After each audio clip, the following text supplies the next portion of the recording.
Do you think that your, I guess, experience was more enriched because you were reading the Urdu translation versus an English one?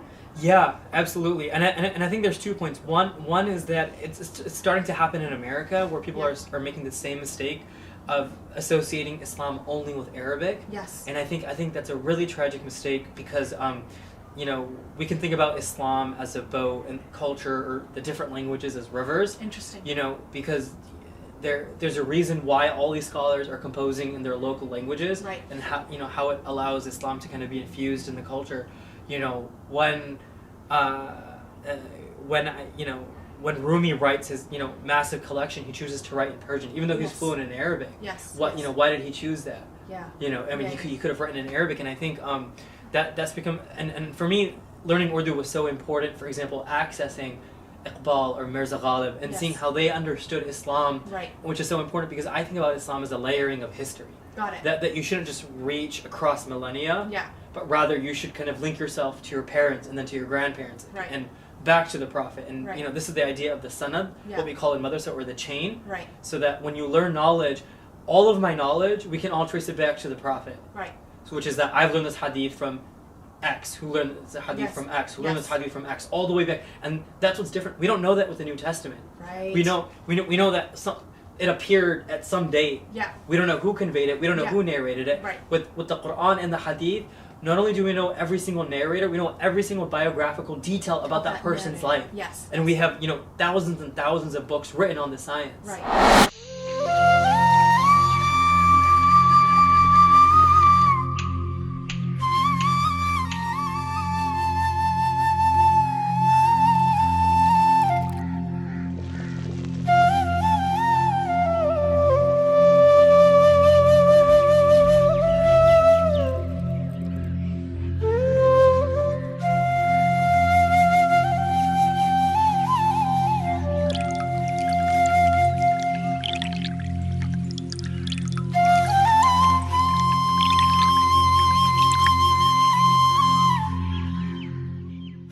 Having chai is like having a heart-to-heart with someone without realizing you're having a heart-to-heart with them. And that's what I've been doing these last few months with Pakistani diaspora all over the world. I want to welcome you to season 1 of Shaam Ki Chai.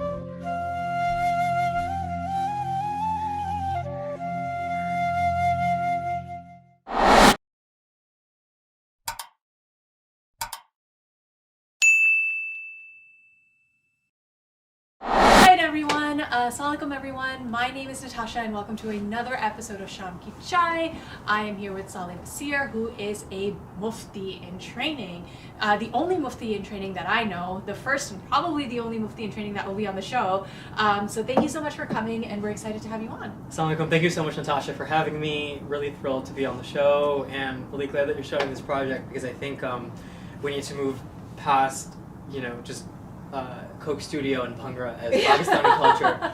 And chai, but no, chai is a staple. Chai is kind of critical. Chai is critical. That's awesome. Well, let's get started. You grew up here in Fremont, right? And so you are an American native, is what I can call you. Right? Yeah, actually, so my nani moved from Karachi in 1965 to Chicago. Wow. Okay. So moved to Chicago. So my mom grew up in Chicago.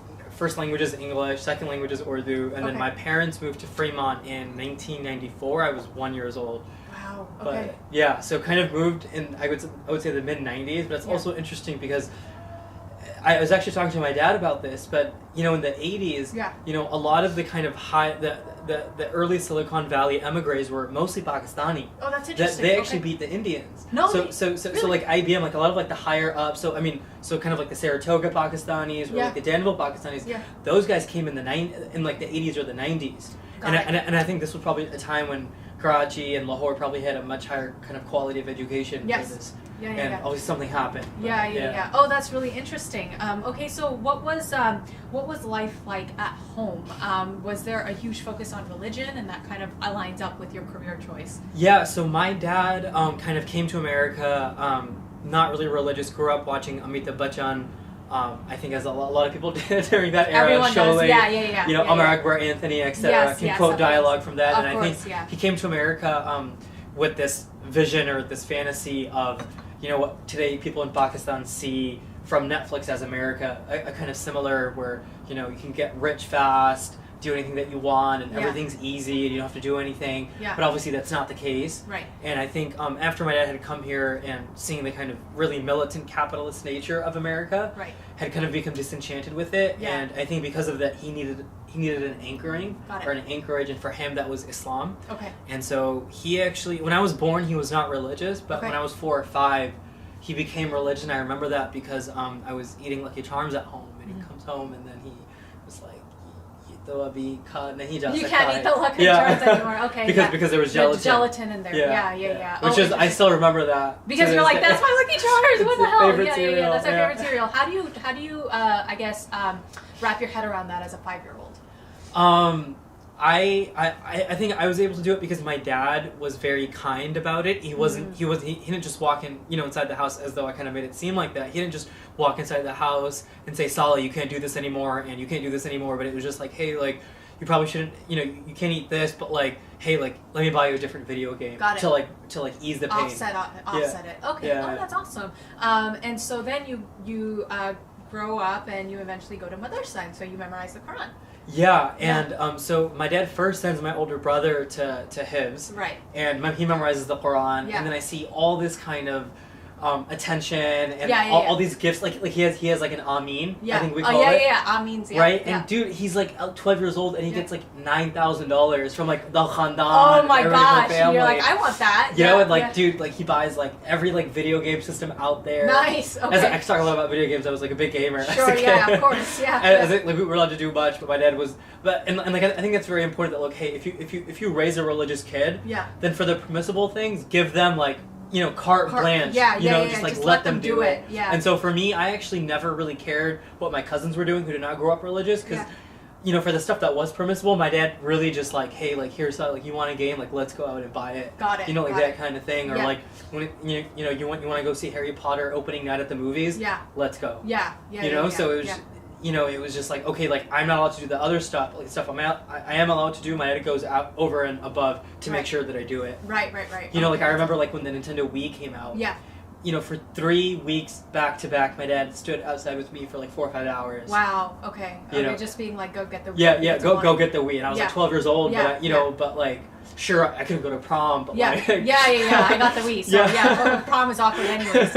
Okay, so your brother gets all this attention, and you're like, I want that, and so I'm gonna go memorize the Quran. I'm gonna go. And obviously when you're and like, I think there is some hikmat in this, when you're 8 years old, the child isn't gonna understand Jannat and Jahannam. No, they're not. But he's gonna understand a PS5. Yes, he is gonna understand a PS5. Yeah. You know, and like, I think and like, a lot of my teachers would talk about this too, that like, you know, my teacher in Madrasa, he would say, like, when kids are kids, let them be kids. Right. Literally, let them be as shararati. I mean, obviously set limits. Yeah, of course. Yeah. But like, let them be kids, because if you don't let them be kids, then for the whole life they're always going to be itching for some type of quote unquote freedom. Yeah. And so, okay, so we've done this breakdown before, but give me the breakdown. We as in normal people like me who don't have an Islamic education use alim, imam, mufti, maulvi sahab synonymously. Right. That's not the case. Yeah. Give me the breakdown. Great question. So a hafiz is just someone who memorizes the Quran.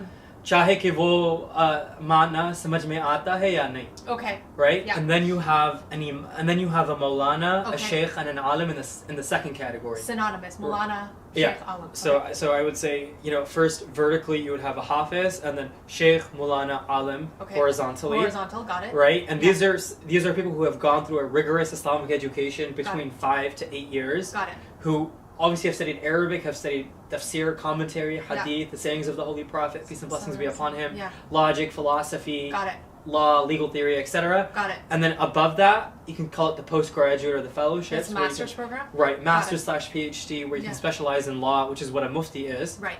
Or you have a muhaddith, someone who specializes in hadith, or a mufassir, someone who specializes in the Quran. Got it. And that's what you're doing right now. You're doing your PhD equivalent of it. Right. And then you can issue fatwas after that. Yeah. That's why we're going to be best friends. The interesting thing you brought up about fatwas is that they're actually regional. So a fatwa issued in South Africa doesn't apply to a fatwa issued in America. Like, that's how it works. Right. And that's the kind of beautiful thing about the legal civilization of America is that, and this is the kind of mistake that people make, that they think that unity means uniformity. Got it. It doesn't. I mean, just like we pray namaz now. Yes. People in Pakistan are praying a different namaz. Right. So, for example, when Eid namaz comes in and everybody's arguing, Yeah. they're like, oh, like hum kyun ek ummat nahi banti, Yeah, etc. yeah, But then I'm yeah, like, yeah. just because we pray on different days doesn't mean that there's ikhtilaf. Right. Yeah. Like yeah. that's okay. Yeah. Because there are valid intellectual differences. Yes. And you know, people are like, oh, like Islam has so many sects and so does Christianity, but Christian sects differ on fundamental things. Is Jesus yes. God or not? Yes. Between Sunnis and Shias and every other sect, nobody differs on whether there's one God, Yes. whether Quran is the last and final book, and we don't have additions or subtractions. We like do in the not. New Testament, there's a Gospel of Peter, which is in the Eastern Orthodox Christian yes, canon. Yes. You know, we also believe in one final prophet, and we Yes. believe, and you know, and then after that, so we every Muslim has a basic theology. The basic fundamentals. And then are the after same. that, obviously there are going to be differences in Yes. opinions. Yes. But and I think and so I didn't want to kind of alert people to that, because they're like, oh, like, you know, we're always fighting, but it's like, I mean, sure, I mean, just like constitutional lawyers disagree on so many different things. Right. I think a mark of an intellectual and sophisticated culture is that they disagree on things. On so many. Because if everybody agrees on something, there's something wrong. Yeah. That's true. And- Because human beings don't work like that. No, they don't. They Yeah. don't, and they shouldn't. Yeah, Because they shouldn't. if you're not disagreeing and having healthy debate, then you're not moving yourself forward, right? Right. Society's not moving forward, and then Right. that's a problem. Yeah. From my perspective. Okay, cool. So you hifz the Quran. Yeah. You then switch back to American school, and you go to American Yeah. high school. Tell me about that experience. Yeah, so super kind of jolting experience, because in Hivs it's a very kind of separate world. I mean, it's like Narnia. It's like Narnia in a sense, but like Yeah. without like without Narnia. without Ursula on the line to like guide you. Yeah. I guess you have the Balada who has Yeah. a beard too. Yeah, but a little different. Yeah. Yeah. The lion might be cooler, but okay. Yeah. Yeah. There's no witches because there's only men. yeah. There's only men. The Jorels aren't there. Yeah. Yeah. Fair enough. So. Yeah. But so it's very, because there's 25 Pakistani and Afghani kids, ठीक है. and everyone's going through puberty together, and I think because there is no opposite gender, everybody just takes on this really aggressive, like macho Pakistani culture where like Yeah. you know, if you're not constantly insulting people and you're Yeah. constantly hitting people, Yeah. like Well, you're like gonna every day met. I'd be walking, but there'd be two kids just punching each other, like you Yes. know, like the Milana would leave, Yeah. and then two people would just start punching each other For no and, reason, like, yeah. and it was just like, why are you know, like I grew up in like, my dad is a very soft-spoken person. Got it.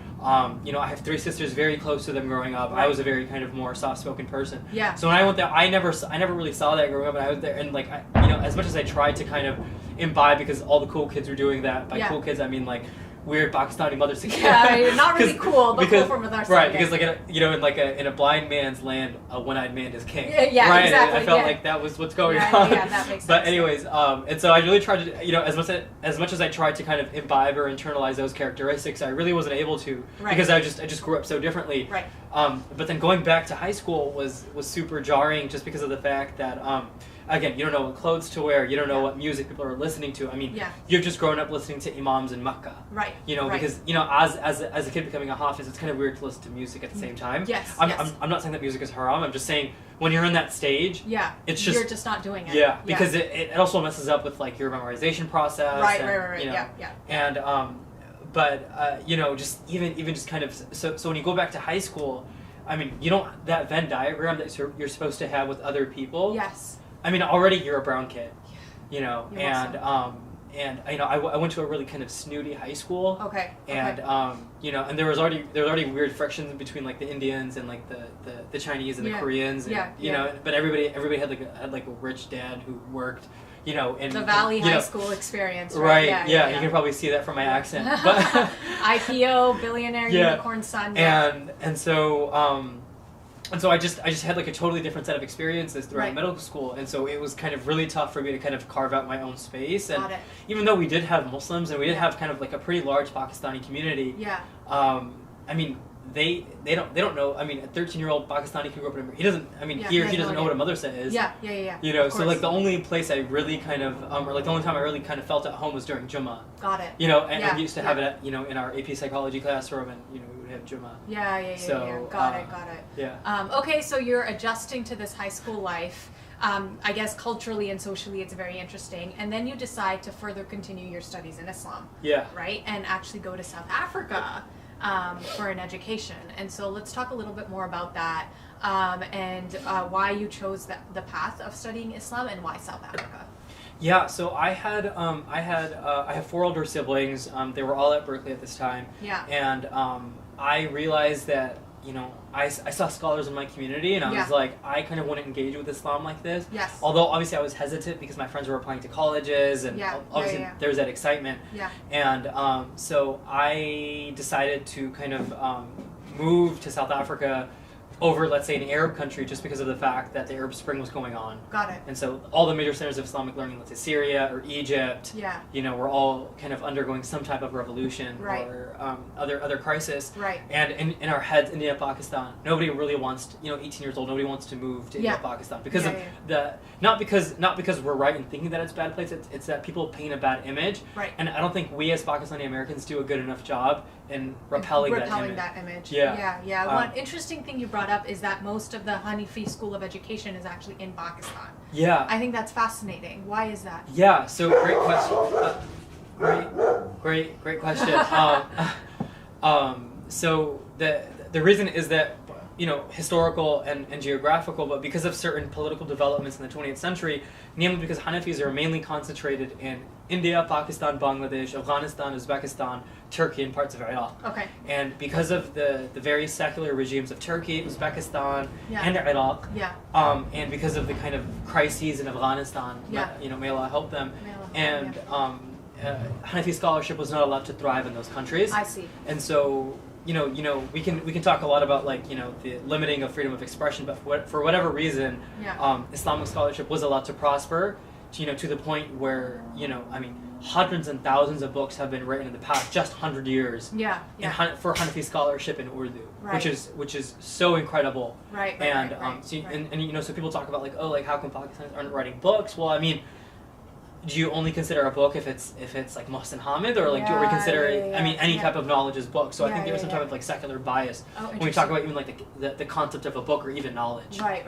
Is Islamic knowledge considered? Yeah, exactly. That makes a lot of sense. Okay, so you're in South Africa. How is the experience of going to school in South Africa? Madarsa of all places. It's also a madarsa, right? Right. Yeah. So I think had I gone to just to South Africa, it would have been a different experience. As opposed to going to a madrasa. Yeah. And it's different. I think I had mentioned this to you before, just because Muslims in South Africa are 5th, 6th generation. Got it. And they came in the 1880s. Yes. As indentured servants or as low-wage workers via British India, mostly Gujarat, because the port was there. Right. And so their experience is very different. Also because it's socioeconomically different.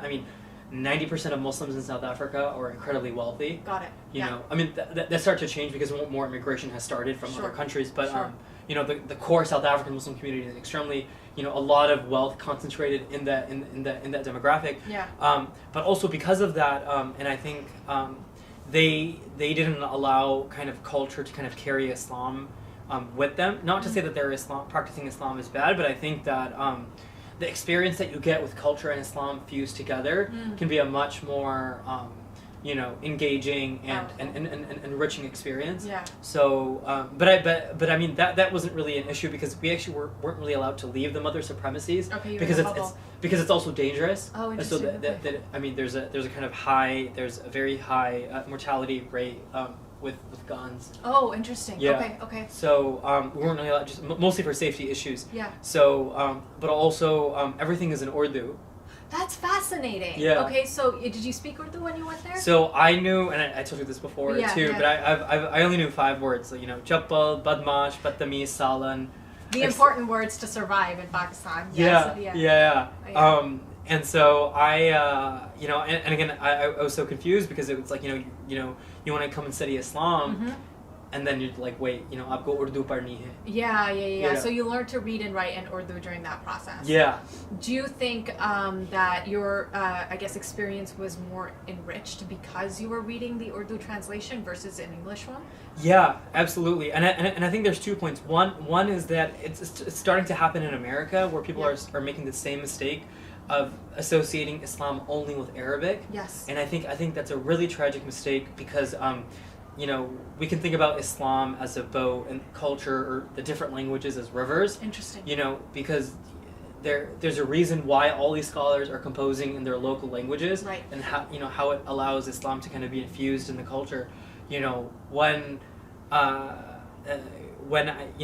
when Rumi writes his massive collection, he chooses to write in Persian, even though he's Yes. fluent in Arabic. Yes. Why did he choose that? Yeah. He could have written in Arabic, and I think that's become and for me, learning Urdu was so important. For example, accessing Iqbal or Mirza Ghalib and Yes. seeing how they understood Islam, Right. which is so important because I think about Islam as a layering of history. Got it. That you shouldn't just reach across millennia, Yeah. but rather you should kind of link yourself to your parents and then to your grandparents Right. and back to the Prophet. And Right. this is the idea of the sanad, Yeah. what we call in madrasa, or the chain, Right. so that when you learn knowledge, all of my knowledge, we can all trace it back to the Prophet. Right. So, which is that I've learned this hadith from X, who learned this hadith Yes. from X, who Yes. learned this hadith from X, all the way back. And that's what's different. We don't know that with the New Testament. Right. We know that it appeared at some date. Yeah. We don't know who conveyed it. We don't know Yeah. who narrated it. Right. With the Quran and the Hadith, not only do we know every single narrator, we know every single biographical detail about that person's life. Yes. And we have thousands and thousands of books written on the science. Right. Which is so. Imagine because. Imagine if I told you that did Abraham Lincoln live, and you would be like, oh, but like people know, Yes. but like which people? Right. Right. And then, who are they? You would go Yeah. back, Yeah, right? yeah, And then you'd be like, oh, but experts know. But then who are the experts? Did they Yeah. lie? Did they have a good memory? Yeah. Were Yeah, they yeah. were they intelligent people? Were they Did their known? lives overlap? Where they Right. could have told one person Exactly. or the other? Yeah, that's and like, huge. and Right. Yeah. that's such a Yeah. great point because sometimes hadith will have to characterize as weak because someone will be narrate from someone, Yeah. and they didn't overlap in their There's no So it's overlap, like, how yeah. did you get that hadith? Yeah. Not that they're lying; they probably got it from someone else, but Yeah. they dropped a narrator in between. Yeah, yeah, so yeah. now we can't take that hadith anymore. Right. Oh, that's fascinating. So Okay. it's a very rigorous science. It but is. yeah. It is. It sounds like a very rigorous science. Okay, so learning Urdu obviously made the experience a lot more. I think, enriching. but I do want to say that for me, I think the greatest utility for that was just Iqbal. Okay. I think Iqbal, and I know it's probably cliche because he's the poet of Pakistan, Sure, yeah. but I mean the fact that the fact that a poet inspired a country, Yeah. I don't think that's ever happened in history before. No. Ever. Yeah. No Arab country was inspired by a poet. Yes. Nobody. I mean, not even Iran. With the amount of poets that they've cultivated. Yes. The fact that Pakistan was inspired by a poet meant that this guy had to have been something. Right. And he wrote poetry in 3 different languages. Yeah. That's phenomenal. That's beautiful. I mean, yeah. today people struggle with writing poetry in one language. Right. Dude wrote 7,000 verses in Persian, 5,000 verses in Urdu, and also wrote stuff in Punjabi. Yeah. And that's then beautiful. and then also had a PhD from Cambridge. Yeah. So Yeah, I mean, yeah, it's just I think accessing, and especially just because he's living in such a critical time when Muslims in India who have lost power and dominance after ruling the country for 800 years, Yeah. and now have lost power. How do you conceive of yourself? Right. How do you define yourself? Right. I mean, you're not only are your people under attack, but your theology is under attack.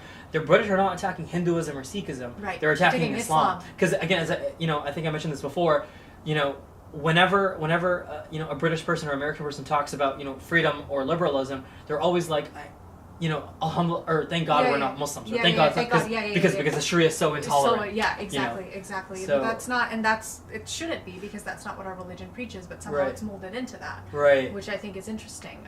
Okay, so I guess what I'd really like to know is that you were being born here. You obviously had, American Muslims have more liberal views on how things function and Yeah. how like the role of men and women or whatever. Right. And now you go to South Africa. And I'm sure you're seeing a completely different lens. And some of that lens might be couched under, like, Islam says this, Yeah. right? And so how do you reconcile that being a student in the Madarsa in South Africa? Yeah. Again, excellent question. And I think in the madrasa, it's actually really phenomenal because people think the madrasa is just like a hotbed of like extremism. Yeah. And like I went to a Deobandi madrasa, and people don't associate Deobandi with like positive connotations. Right, yeah. And I would say that in as much as if you go to any institution, you're going to disagree with views of some people. Yeah. But again, anytime a religious person does something, it just becomes amplified, or Yes. a kind of microscope is zoomed in on what they do as if they're better human beings. I mean, they're not. We're all human beings. We're all human beings. Other than if you're not a prophet, Yeah. you don't have any superiority. Exactly. Right. Exactly. Unless you're someone like Rumi. Then Then there's some different. there's some difference. But and so and I am really thankful for the education that I got in the madrasa. Sure. And in the sense that they taught us Arabic, they taught us Urdu. I mean, I saw kids at university who would spend you know 4 or 5 years studying Arabic or Urdu, Yeah. let's say University of Chicago or Columbia, Sure. and they would come away with little to absolutely nothing. Wow. But in the Madrasa, because it was so immersive, and it's a very traditional model of teaching that stretches back hundreds of years, Right. and that's kind of time and tested and proved, and there's no kind of you're not beholden to financial interests. Yes. Because here in America, if you teach Arabic at a university setting, Yeah. and if you teach at a foundational level, Yeah. nobody's going to continue to take those classes. Right. And then you're not going to get funding because nobody's Right. taking your classes. Right. Just right, like right, just right. nobody really studies Sanskrit. There's Yeah. very little funding for that. Yeah. But yeah. Arabic, because they kind of cut some corners and stuff, Yeah. you don't get a good education. So I'm Right. very thankful for that. Plus, also we have to remember that when the British come into India, education becomes severed, Got it. where we think of secular knowledge and Islamic knowledge. Oh, I see. But before colonialism in India, we just think of together. knowledge. Knowledge together, yeah. Right, yeah, and which yeah. is why you have someone like Rumi, Yeah. who is both an Islamic scholar Yes. and a poet. And a poet. And a poet. You know, Got it. but got today it. we have, today we don't really see that anymore. You don't see or, that at all. or before in Islamic Spain, we had people who were physicians and Islamic. They Yes. were called jurist physicians, Oh, interesting. which okay. is so incredible. Yeah. Meaning that like they understand the role of the Quran and the Holy Prophet's words, and integrating that also with the kind of empirical reality. Right. So, and because we as Muslims, we do not deny empirical facts. No. Only the prophets, and even then only at times can they kind of subvert empirical phenomena. Yeah. But we were never asked to do that. Right. Because remember, if we say that, hey, Islam is not supposed to make sense, Yeah. then what's the difference between Islam and Hinduism or Right. Christianity? Right, right.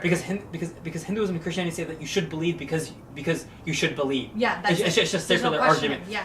We as Muslims always made a different argument. Yeah. Yeah. Right? That, hey, Jesus can't be God and human at the same time because that's a logical fallacy. Yeah. Yeah. Yeah. Because if you as a human being have need, you are no longer God. Right.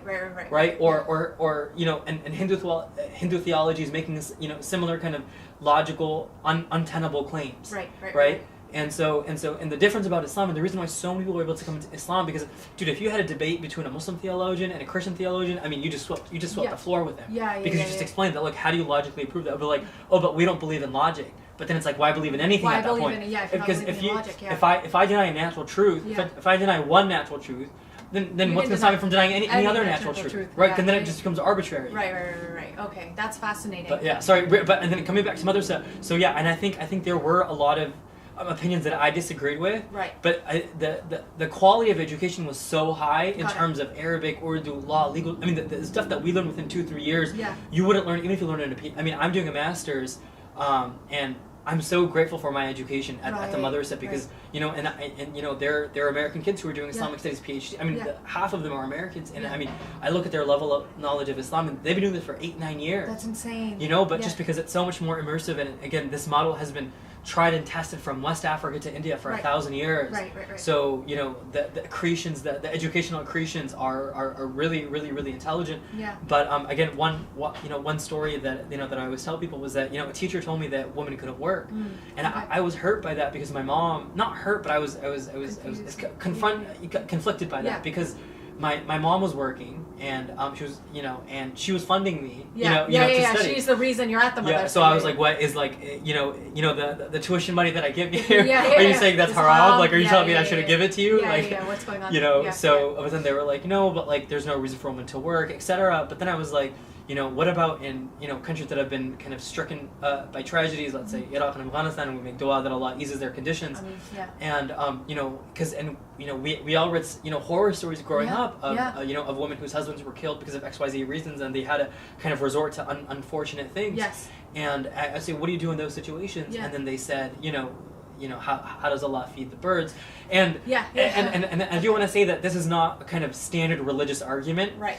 This is an opinion that one person held, Right. and this is not representative of the Islamic tradition. And I want to say that he most likely held that opinion because of the kind of concentrated wealth that South African Muslims had. Interesting. Because in Okay. South Africa, and husbands do pass away for whatever XYZ Sure, reason, yeah, car of accidents, course, whatever. yeah. People pass away generally. Right, Yes. yeah. It's a thing. One true fact. Yeah, I one think true us fact of atheists that can Yeah, us and agree atheists upon. can agree upon. Yeah, Yes, and but because there's so much wealth in the community, Yes. you just don't think about it. you essentially kind of Right. divert the funds to them, or just like the I Mughal era. Yeah. We had an era where the Mughal armies, obviously men are dying. Of course, yeah. What do you do about the women? Yeah. there's obviously so much wealth in India. That's why the British come. Yeah, of course. Yeah, There's so much gold. Yeah, there's so much. But and it was so easy, and so all of the Mughal kings always had a Baytul Mal or a public treasury. Right. But certain part of 23% was just allocated just for widows. That's fantastic. Okay, that's fantastic. Number Yeah. one, and that's fascinating because in Pakistan you have this culture of like, hum kuch nahi karenge jo hamare naseeb mein aayega wo hi hai. To hum like, we're gonna just like sit and beg on the side of the street. And obviously everybody doesn't think this way, and I'm not trying to make a blanket statement here, but there is this massive collective thought of like Allah will provide, right? Yeah. I don't have to do anything for it. Yeah. It is in my naseeb that, and I will get that, right? But Yeah. then there's also like, the religion itself says Allah does not help those who do not help themselves, Right. right? So it's your job to actually go out and do something with your life, and then you get whatever blessings are meant to come. Right. And so it's just hard. It's interesting to see how that hasn't trickled into the society at large. Yeah, and I think it probably has to do with, I would say probably a lack of Islamic education. Again, we have to remember the kind of the rupturing of Yes. our educational system that happens in the 19th, 20th century. Okay. And in fact, Iqbal has that beautiful couplet about, this has been going on for, I would say, at least 2 centuries. Because Okay. Iqbal, I'm sure you know the couplet, right? खुदी को कर बुलंद इतना कि हर तकदीर से पहले खुदा बंदे से खुद पूछे. Also like the music of that line, so many khas. Khas, yeah, Right, yeah. And this idea, or even Iqbal says in Persian, and again, it's really unfortunate that Iqbal's Persian has been neglected because Iran doesn't really care about us. Right. Afghanistan hasn't been able to kind of have any cultural, and nobody speaks Persian anymore in Pakistan. Right. So other than like the kind of arcane Lums professor, Yeah. the kind of brilliance of Iqbal's work gets neglected. But he has this one Persian couplet where he says, Firangi Said Bas as Kaaba Udir, that the Europeans came and took the Kaaba. The Kaaba being a metaphor of just Muslim lands, because all Muslim lands from Morocco to Indonesia were colonized, right? And then he says, Sada as Khanqaha Raft La Ghayr.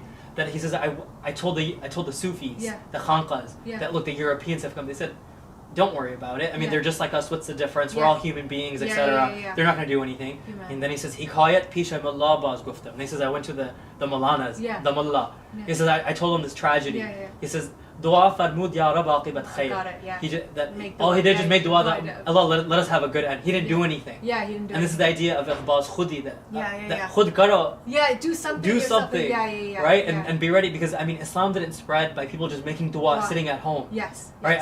Islamic, when you think about, the glory of Islamic Spain or Mughal Delhi, that didn't happen by just people making dua at home. No, it was very strategic. Yeah. It was like the political strategy, the warfare strategy, all of that was so well thought out and so well done, and I think people miss that point. Yeah. Right? Yeah. Even there's this example of in the Battle of Badr, where the angels came to fight, right? But it's like the soldiers that were fighting in it, they were told to lift their swords. Yeah. Right? They were told. It wasn't like the angels came in and slaughtered everyone. Yeah, because people were just sitting there. Because why did just the Prophet, peace and blessings be upon him, just go himself? Exactly, right? And so there were mandates of like, lift your sword, do something, and then yes, the angels will help you as you strike the person down, or the strength of it will be tenfold because the angel is there. But you were told to lift your sword, and that is something we just do not comprehend. Yeah, right? And I think you probably captured Iqbal's project better than I could, but I think he saw what you saw. Yeah. And he was just like, why we need to change this. Why? Yeah. Exactly. Okay, that's fascinating. Okay, so you finish your time in South Africa, and right now you're doing a PhD? I'm doing a master's. A master's, okay. Yeah. A master's in? I'm doing a master's in Mughal history. In Mughal history? Yeah. Oh, that's fascinating. And I'm guessing that ties together beautifully with your education. Yeah. I obviously my dad was so disappointed when I told him. He was just like, he was, because he grew up in India. So my dad grew up in India, my mom grew up in Pakistan.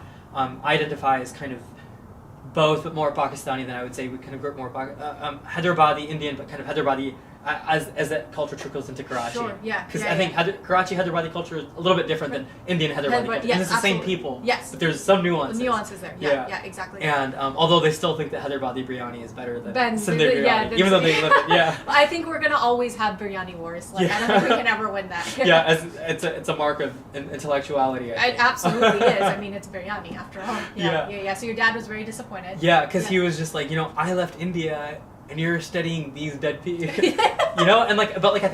think it's a reflection of our parents' generation. Yeah. People who studied the liberal arts or humanities. Yeah. they were always looked down upon for being dumb or being unable Right. to study the higher stuff like engineering or medicine. Yeah. You know, Right. क्या आप history पढ़ रहे हैं? Yeah, वो तो हो गया. Yeah, वो तो हो गया. वो तो गुजरा हुआ वो तो सवाल. गुजर गया. मुग़ल आज़म तो देख लो. That's what my dad tells me. He's like, "What?" And I'm like, "Dad, that's first of all, it's a fictitious account of Right. one Mughal king. Yeah. There were 30 Mughal kings. Yeah. You know, it's yeah. in the empire stretched from Kabul to Dhaka. Right. You know, right. and it's Okay. like there's so much going on. Plus, I mean, that's how we understand ourselves. We're not. I mean, Yeah. people are kind of obsessed with Urdu, but I'm like, I'm not obsessed because I mean, my ancestors were. I'm not saying they were Mughal. I'm just Yeah. saying they just lived under the Mughal Empire. Right. Right. Yeah. Objectively, they all did. Yes. Right. Yes. I mean, whether you're a Muslim or not, Yes. that was just the reality. Yeah. And I was very I was very fascinated because my dad became religious, and I think something that every Muslim, 1.8 billion Muslims, or I don't know what the figure is now. Yeah, something around that. Yeah. That everyone wonders that kya ho gaya humko, right? Yeah, That because yeah. you think about, you look at history. There's only probably just two global civilizations. Mhm. There was a Christian civilization. Mhm. I guess you could say the Roman too. Yeah. You know, but the Christian's really an inheritor of that in the Islamic civilization. The Mongolians just invade countries. I wouldn't say they have a civilization. No.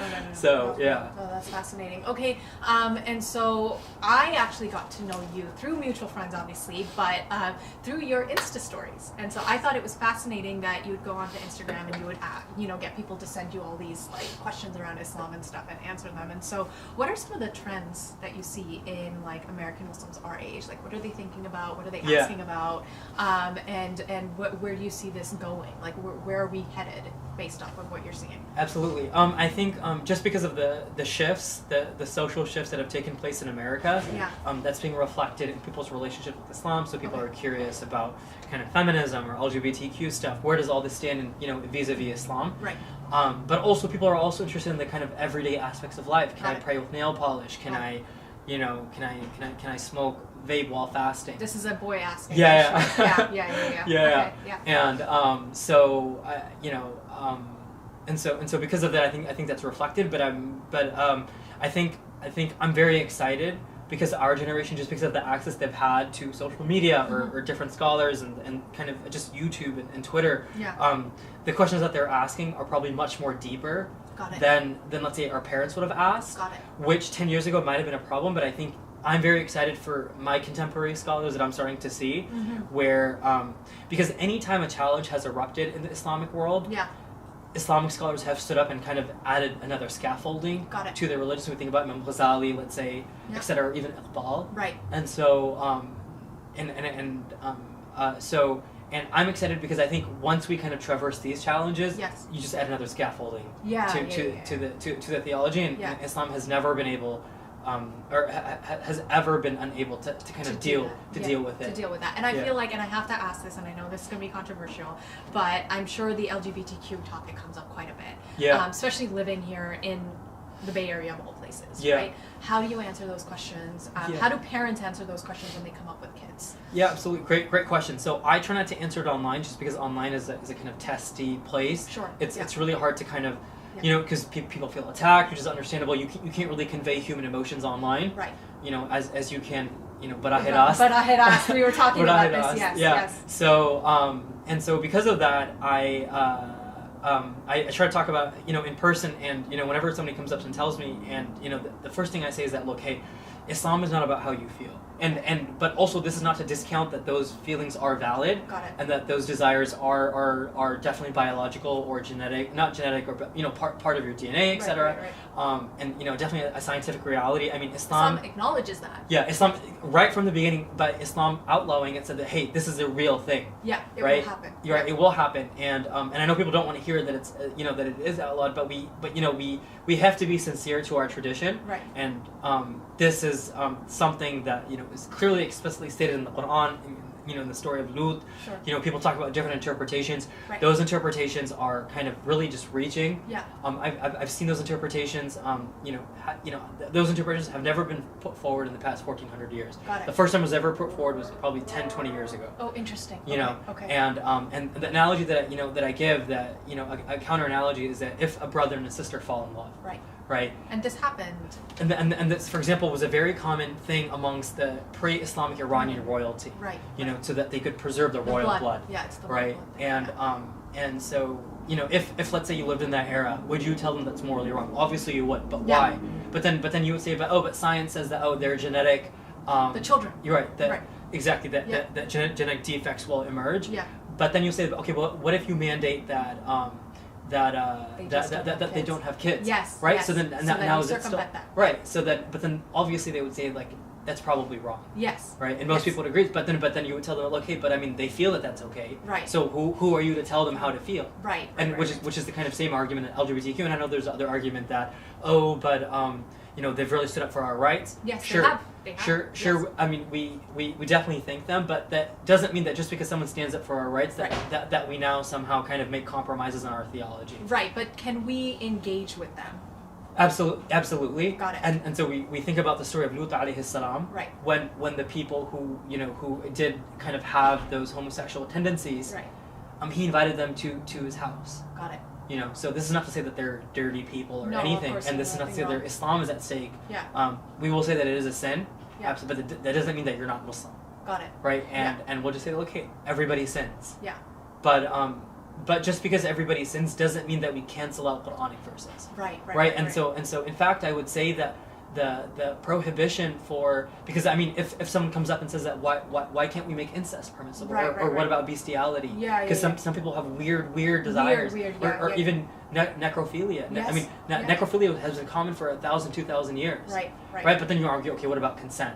Right. Is Yes. is there consent from both parties? Okay, Yes. fine. So let's cancel out that. But what about incest? I mean, there isn't. Yeah. There is consent coming from both sides. Yeah. You argue that they're not going to have kids. Yeah. Someone gets a vasectomy, etc. Yeah. So then how come would that be moral? Yeah. Right. Yeah. And so obviously I'm going to say both are immoral. But Right. then for you to say that one is immoral and one is not, that seems arbitrary to me. Yeah, that's wrong. Yeah. That's wrong. Okay, that's interesting. And then do you get a lot of how do this generation of Muslims think of the afterlife? And do they think about the afterlife? Yeah. And how does that impact their mental health? Great question. So I have a teacher, Lana Bilal. He works for Khalil Center, which is a really brilliant initiative that has brought Muslim female psychiatrists, really brilliant people with ulama, scholars, and bringing them to a table, and they're coming up with really brilliant things. But my teacher, he has dealt with the mental health of Muslims, especially Muslim millennials, in Chicago for the past 10-15 years. Yeah. Really brilliant Pakistani Maulana and Pakistani American, and he was saying that, look, Saaleh, I speak to these kids. I have therapy sessions, right? So the psychiatrist will sit there, but he'll also sit there, which is really dope. Yeah. That's really cool. So to ensure that you have the proper kind of scientific expertise on the spot who understands, but you also have someone who understands theology and how our souls interact with our bodies, etc. Right.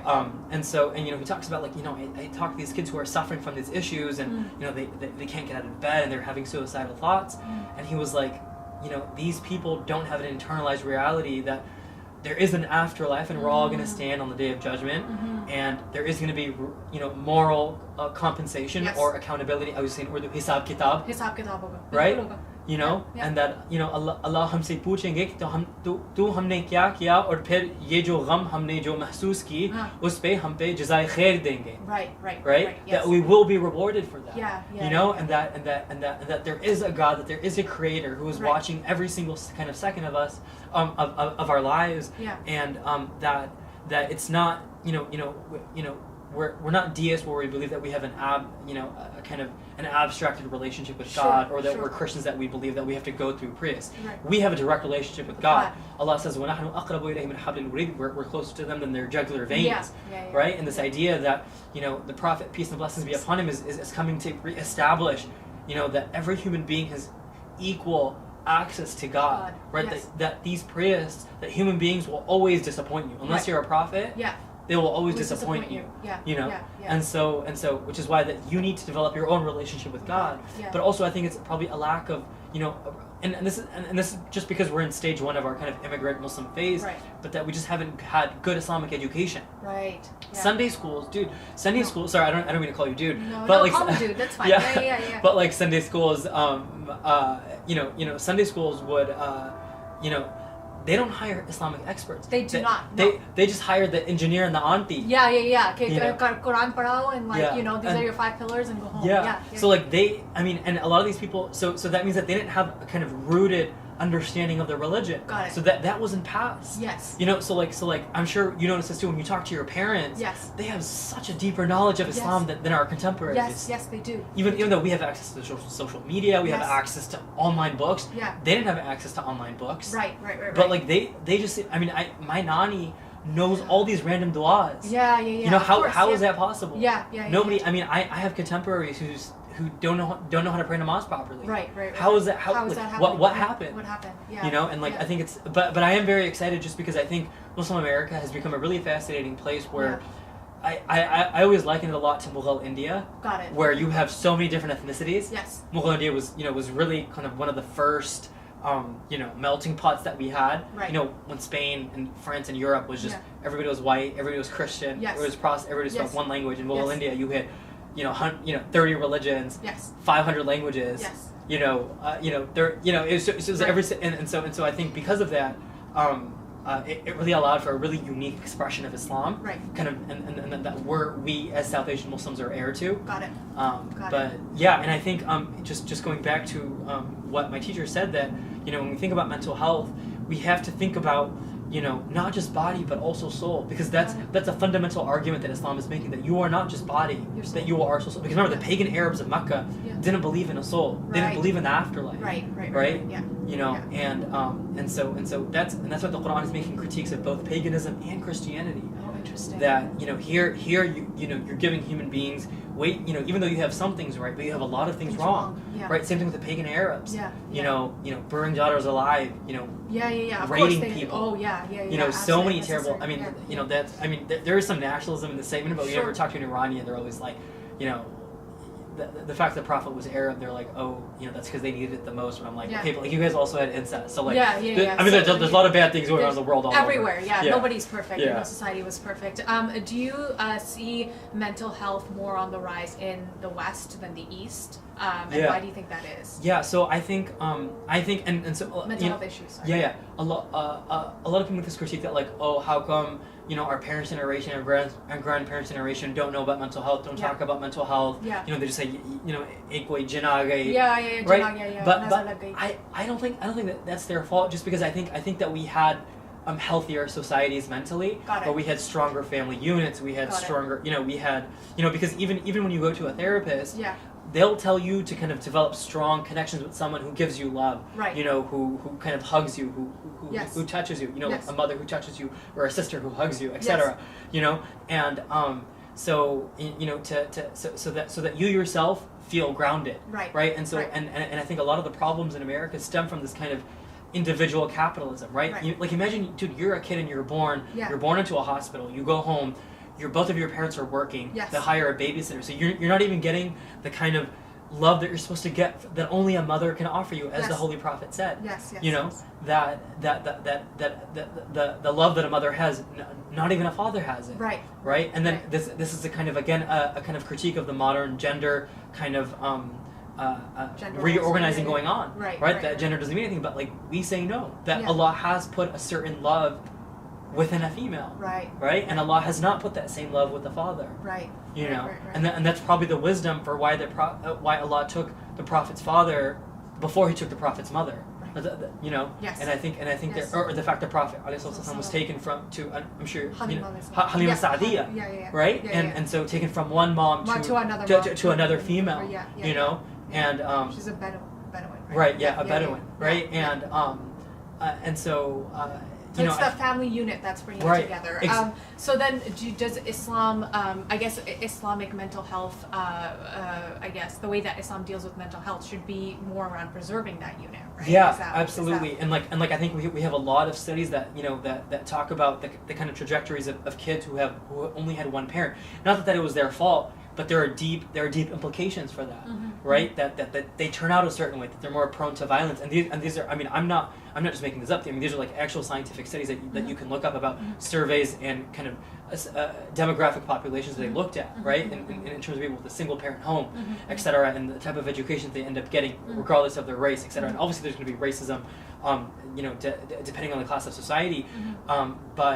So I think it's about it's about reintegrating psychology in Islam but in a sincere and authentic way, because in the past 10 years, a lot of people have talked about Islamic psychology, but really what they're just talking about is Western psychology and just adding an Islamic veneer to it, right? Not actually digging deep into our tradition, and that's the reason why they haven't is because there's this gap where you just become a psychiatrist, and even though you're a Muslim, just because, I mean, as I told you, dude, if a Hafiz doesn't know anything about Islam, why would someone who went to Western, I mean, not that everyone doesn't, but I mean, just because the education doesn't afford them the opportunity to do so. But I am very excited again, because I think that same sectarianism that we see in Pakistan or other countries is not really present in America, and I think we are going to be able to have, you know, physicians and like Islamic scholars sit at the same table, which we are seeing. And then, I mean, I think Islam has so much to offer. It does. Not just Muslims, but the whole world. It does. You know, in terms of creating healthier societies, in terms of creating healthier human beings, not just mentally, but also physically. The food that we eat, right? That the animals need to be slaughtered ethically. Islam made that argument in the 7th century, right? The Prophet, peace and blessings be upon him, always talked about the idea that, you know, remember, like I'm sure remember a couple days ago, the idea of like mad cow's disease, right? Yes. You know, Yes. that would have never happened in the Muslim world. Yeah. Right? Of course, yeah. And so a lot of this stuff, and I'm not saying that we need to copy and paste what's going on, the developments that are going on now, because for example, veganism, a lot of times they argue that human beings and animals have the same sacred worth. We obviously don't argue that. Right? And we do believe that human beings have an exceptional, we do believe in human exceptionalism, that Allah has chosen human beings above other races. So even though there are good ideas out there, we don't copy and paste wholesale. Got it. Right? And this is why we need to have both Muslim, male and female, experts, scientists, physicians, physicists, along with theologians, or people, but, you know, it would probably, at the ideal level, have people who are both. You know? And then kind of create that, you know, bridge that gap. And I think we have a lot of stuff to say, because people are always talking about ethics. And Islam from the beginning was talking about ethics, but not mediated by human beings, as Christianity would argue, or to idols, but rather just to God. Just to God. You know, and So interesting thing you brought up is that the death penalty for someone that cheats on his spouse. I didn't realize that was a thing. Let's talk about that more. Yeah, absolutely. So